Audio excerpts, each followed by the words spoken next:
Okay, greetings everybody. How y'all doing? Y'all know who it is. It's your favorite dark-skinned chick in the whole wide world, Rashida Strober, aka the world's first dark-skinned activist, Rashida Strober, the inventor of dark-skinned activism. And I am here to let everybody know that tonight I'm going to be appearing on at 8 o'clock p.m. Eastern Standard Time. I want you guys to know I'm going to be appearing on Black News TV with Sonetta. A lot of y'all know who he is. Sonetta TV.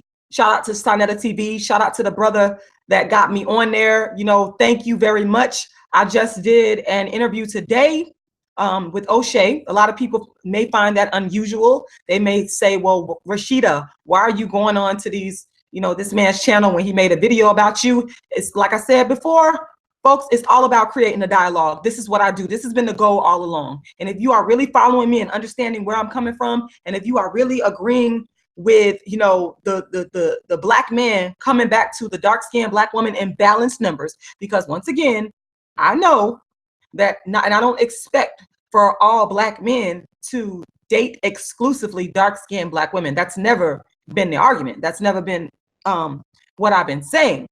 But what I would like to see is balance. I would like to see balance. And that's always been the goal. And so just because I disagree with someone, or just because someone has made a statement about me that maybe may have been disparaging, it doesn't mean that I'm not willing to sit down and talk to that person. I've always been willing to sit down and talk.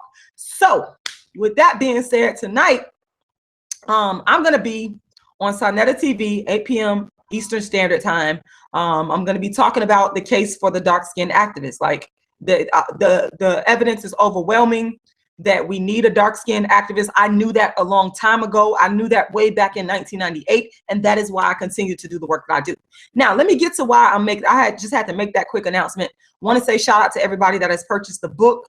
I want to say shout out to everybody that has donated. I want to say shout out to all the people that are subscribed to this channel. I appreciate you guys.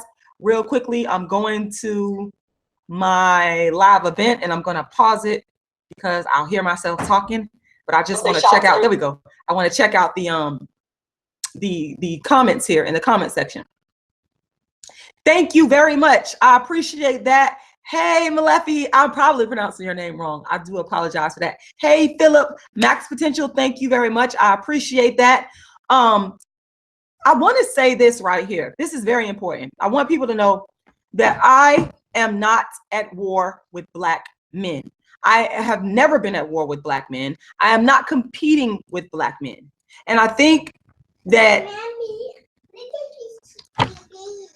very cute, Lauren. I think that, let me put this back in here real quick, y'all. Hold on one second.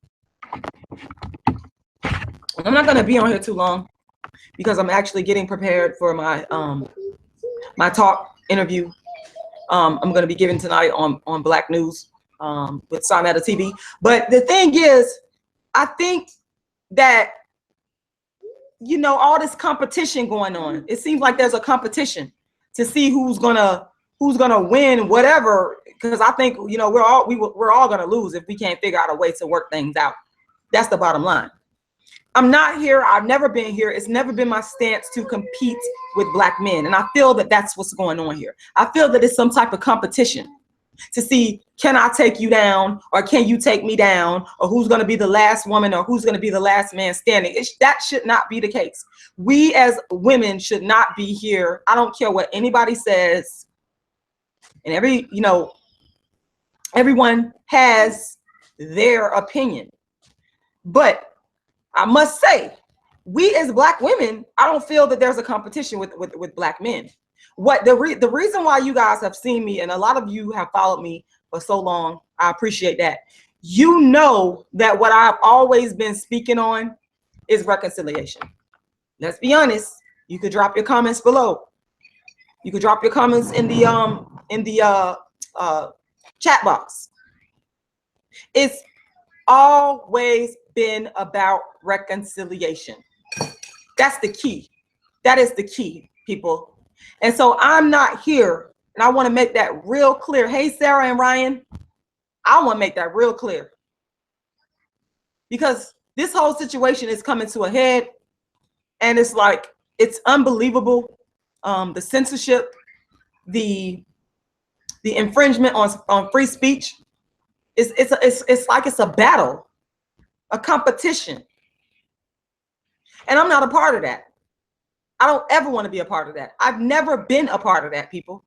I've never been. I want to be so clear. That is the reason why I continue to make these live streams, and I continue to speak out on this, because this is the one time that I feel I truly need to speak up on an issue that I normally would not even talk about, you know, because to myself, I know that I'm not competing with Black men. I know that I'm not warring with them. I know what my true mission is. But sometimes you have to come out and you have to talk, or people will have misconceptions. People will not understand exactly where you're coming from. So you are hearing it from the horse's mouth. It's very important for me to articulate this. I don't like this competitiveness that's going on between Black men and Black women here on YouTube. I don't like it. I don't think it's healthy. I don't think it's productive. In the long run, what are you doing, Lauren? Don't put that on that doll hair. That's lotion. She over here putting some type of lotion. I guess you think it's conditioner or moisturizer or something like that. I shampoo. It's shampoo. Thank you. Yeah, I just don't think that we need to be competing with each other. And like I said, I'm not going to be on here talking live. I just pretty much came on here to say that part because it was on my heart and my mind. And the more I think about it, the more I like I said, I have to keep expressing myself and keep articulating myself and making myself clear in terms of whether dark-skinned activist stands. Rashida Strober, dark-skinned Black woman, is not in a competition with Black men. I am not competing with you. It's not a battle with me. It's not survival of the fittest. It's not any of that. I'm not in the loop. I am not in the loop. So please do not, you know, as I stated before in some other interviews and some other videos, I talked about how I even decided to come out and speak on this whole thing with the Flag a Black Man campaign. I came out and decided to speak about it because someone sent me a video of someone who was basically saying they want to retaliate in an organized fashion against the attacks that they feel in terms of Black women flagging their channels. Not all, but these Black women that y'all know who they are, they know who they are. And they mentioned my name like about 5 times in the video. And I was like, oh no, we're not gonna do this. We're not gonna do it. Because otherwise, to be honest with y'all, I would have stayed out of it. If my name was not mentioned and brought up, I would have stayed out of the whole discussion. The reason why I decided, because I have a right to, because you're bringing up my name. And I need to clarify myself that I'm not here to flag your channels. I'm not here to compete with you. I'm not at war with you. I'm not any of those things. And as I've stated many times, and I'll state it over and over again, anyone that's on YouTube that is inflicting or threatening to inflict harm or violence on anyone, yes, their channels should be deleted. If you don't like what someone is saying about you, you know, you're bringing yourself to the internet, you want attention, but some of us, we don't have the thick enough skin to be able to handle the fact when others critique us. If someone is just simply stating their opinion about you and saying, well, I don't like this or what this person is saying, then I don't feel that that gives one the grounds to have a person's channel flagged and deleted. That makes no sense. That's not gonna fly with me. So once again, I feel the need to address this. I have to address this because my name has been thrown in it and I have nothing to do with it. I'm not on the Flag a Black Man's channel campaign. I'm not. I am not. And you know, like I said, you know, I'm not here to compete. Just think about that, y'all. Exactly, Max Potential. If I had, you know, sat back and not said anything from the people that were gracious enough. Exactly, Ryan Anthony. I'm just reading y'all comments here. If I would have sat back and not said anything, you know, in terms of the people that were gracious enough to send me information that my name was being put in this, then I would be considered to be, you know, you go back to historical events like the Holocaust, for example, where some have said those who kept quiet were complicit. You know, and I think about that. I can't keep quiet. I'm not complicit in this. I'm not complicit in censoring free speech because you don't like me or you have some harsh words to say about me. That's not enough. Because I, as an intelligent, articulate, educated woman, I can defend my position. I don't need to shut you down in order to defend my position. I can talk to you directly and defend my position. And then whomever is listening, they can decide, or if I have articulated myself well enough and pointed out the facts and the evidence well enough, then perhaps you may come over to my side and agree with me, and vice versa.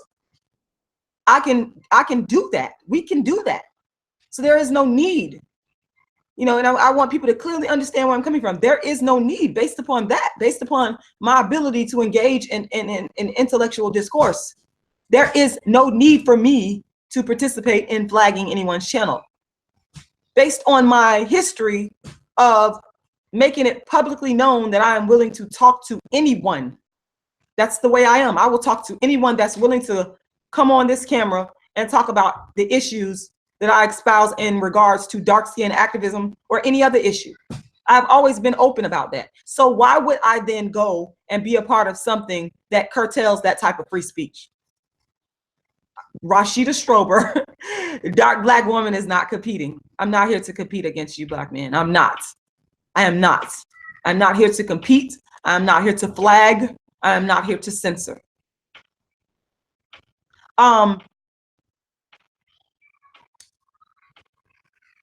Yeah, max potential, you're absolutely right. I totally agree with your comments. You say if you sat back and said nothing, you'd have got buried, figuratively speaking, and I totally agree with that. You know, I think, Ryan, I think that we have to support each other, and it goes back to this whole question of the flagging of the videos. That's not support. Thank you very much, Wesley. I appreciate that. Just to answer your question, Ryan, going back to this whole situation of flagging, it's not support. It's not support of Black people, because a lot of these guys, maybe they do have a business, you know, maybe it is their stream of income. And for you to want to silence them so that they can't make money, that's not in support of Black business. And we already know very well the economic consequences that we face as Black people in this country. We know this very well. We know what the employment rate is, the educational rate. You know, why is it that we feel the need to add fuel to the fire? It's for me, it doesn't make sense. It just doesn't make sense given the type of person that I am.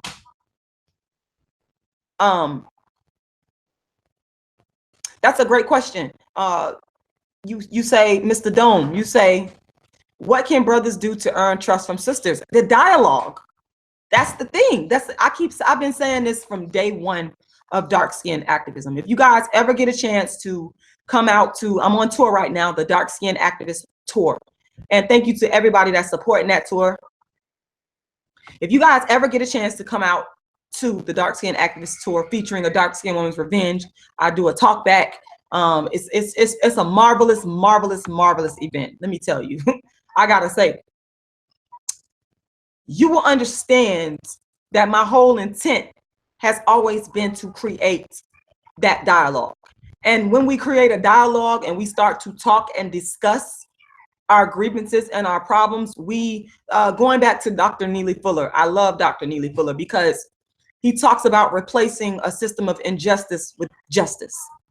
Please, if you don't know who Dr. Neely Fuller is, he is one of the people that I respect. He's one of the chief Black scholars of our time. Like, he's one of the people that I just have an immense amount of respect for because he tells the truth.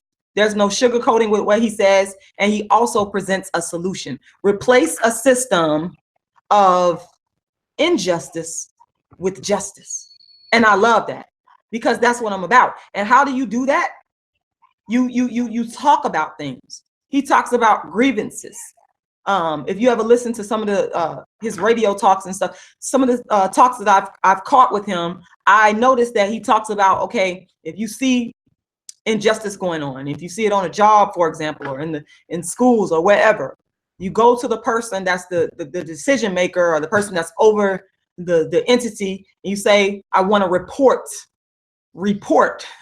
grievances, or I want to report issues that's going on. He's giving you Dr. Neely Fuller. Dr. Neely Fuller, that's whose work I'm quoting right now. Please go check him out. He's giving solutions. And that's what it's about. That's what a dialogue does. It creates solutions. Censoring creates discontent. It does nothing but create more discontent. These men are already discontented. They're already crying out. So all you're going to do is create more discontent, and discontent breeds contempt. Discontent breeds contempt. I mean, so what I'm saying is that in the end, if we want to gain trust from each other, and I think that's an excellent question, if we want to gain trust from each other and reconcile, which is what I keep saying from over and over again, what we must do is we must create a dialogue. That's how you gain trust. You sit down and you talk it out. You don't run away from the problem. You don't censor the problem. You don't say, I'm going to shut the problem down, because the problem is still there. It's just like with a disease that someone has. Hey, Natural Beauty 26. If someone has a disease, oftentimes doctors are criticized for, I know Dr. Sabi, may he rest in peace, talked about this as well, how doctors will not treat the actual disease. They're only treating the symptom. And I think that flagging these Black males channels is only treating the symptoms. It's not getting to the root of the problem. You are not solving the problem. The issues are still going to be there.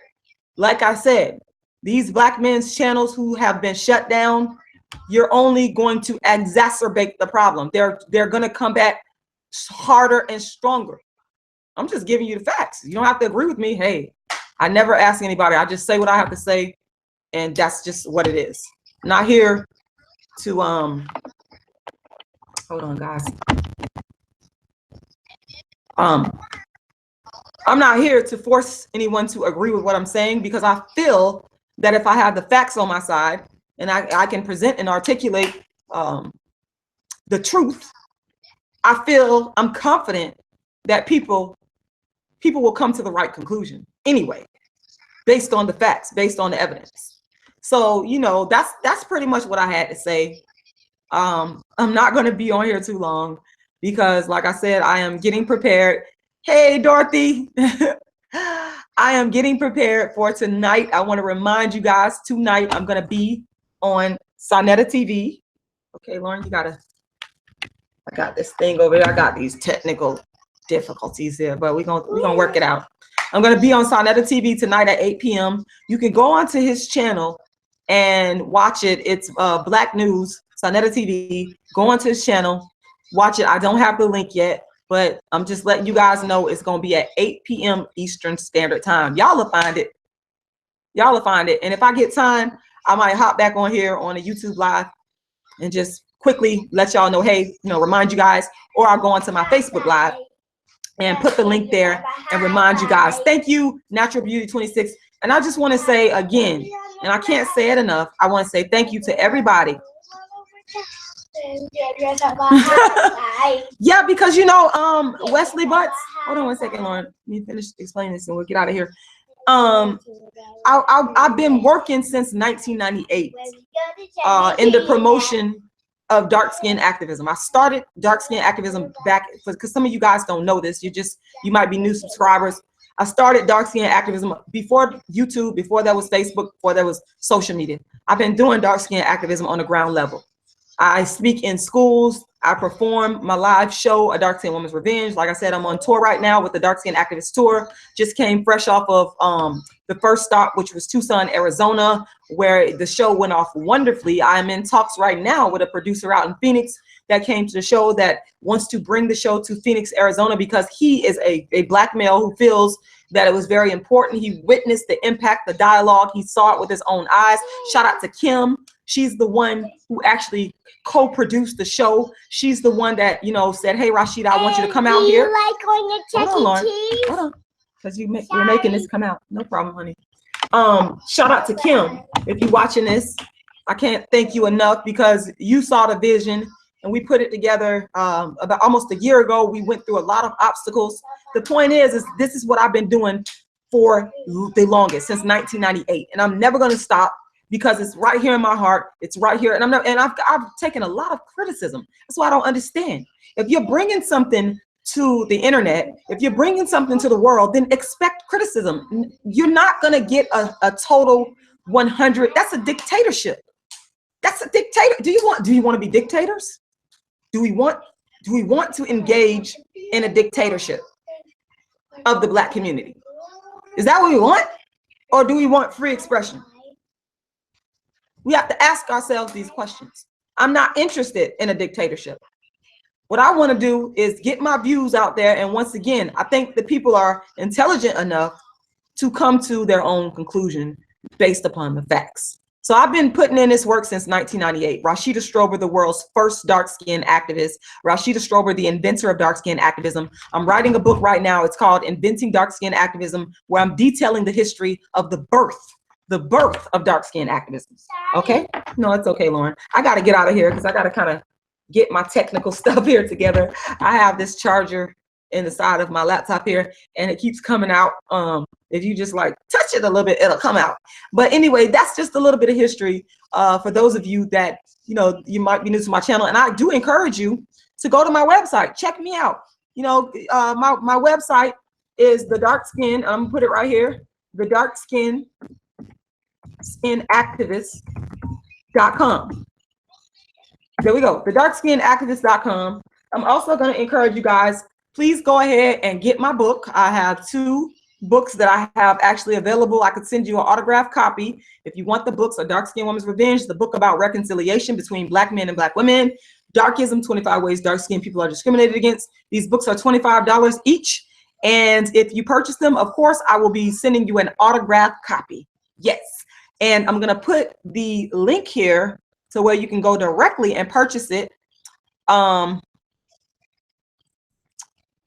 on one second, bear with me. If you want to purchase one of the books, all you have to do is go to that link. I just pasted it right there. And I highly recommend that you get the book. And Ryan, to answer your question, I was, I think 20 or 21, something like that. And I've done several videos where I explained, and I'm going to keep explaining it because I have to keep articulating the birth of dark skin activism. And that's a great question. I was about 20 years old, and I just, you know, I got to get out of here. But real quickly, what prompted me to do it is because I'd undergone what I call dark skin mental abuse. Growing up in my family's, going through dark skin mental abuse. There's an article that I actually wrote. It's called Dark Skin Mental Abuse, and it is on my Google Plus. I'm wondering if I could copy and paste the article right here, because I just went and pulled it up, and it kind of details what I went through growing up as a child. And from there it is. You know, I was looking for what I call, I don't think I could post that. There's a link to, hold on one moment, let me see if I can pull up the link. But basically, I always was looking for someone to speak in the way that I speak about dark skin discrimination and issues, you know, revolving around skin tone. I was looking for someone to speak the way that I speak, and there was no one around. So I decided to be that voice, and I started with a lecture/speech that I gave at St. Petersburg College back in 1998, speaking specifically on the dark skin issue. And that is how it started. That's what started the whole thing off. So I'm very proud of that. And to look at the progress where it's come from 1998 all the way up until 2017, I am very proud, because I know that dark skin activism has impacted the lives of a lot of people, because they tell me. They tell me, they write me and they tell me, and they say, Rashida, you know, I met with a fan last week who bought my book, and he said, you know what, I went back to my wife because of you. He said this to me. And stuff like that, when I hear stuff like that, wow, natural beauty, okay, that's what makes me continue to keep going. And like I said, I faced a lot of obstacles. You know, I was actually in Atlanta. I did the show in Atlanta twice. I was on the Atlanta Black Theater Festival, and I also was there in 2015. I did the show. But you know what? I'm coming back to Atlanta. I just got to find a venue. That's always the key. So if you guys know of any venues, I do the live performance, and then I do a talk back and a book signing afterwards. That's what I do when I do the Dark Skin Activist Tour. So if you know of a venue in Atlanta, I will gladly come out. I'll go anywhere in the world.